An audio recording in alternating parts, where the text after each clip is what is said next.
Hello, Dr. Gan Montenegro po ulit. No, so ang tanong dito, Dok, hindi po ba delikado kung nagnana at nagsugat na ang bulutong? Okay, generally hindi naman po dapat magnanana at magsusugat ang bulutong.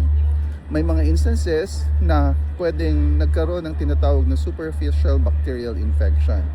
No, so doon kumbaga, hindi lang bulutong yung sakit ng bata, pati meron ding bacterial infection kaya nagnanana.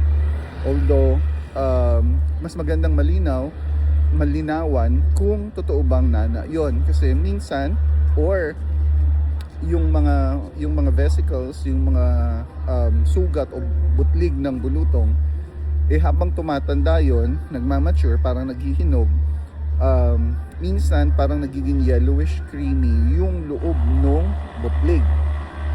So mas magandang ma-differentiate or makita kung totoo bang nana o sugat yon. Pero kung nana at sugat, mas magandang makita kagad yan ng pediatrician para mabigyan ng lunas. Dr. Gan Montenegro po ulit. Bye-bye.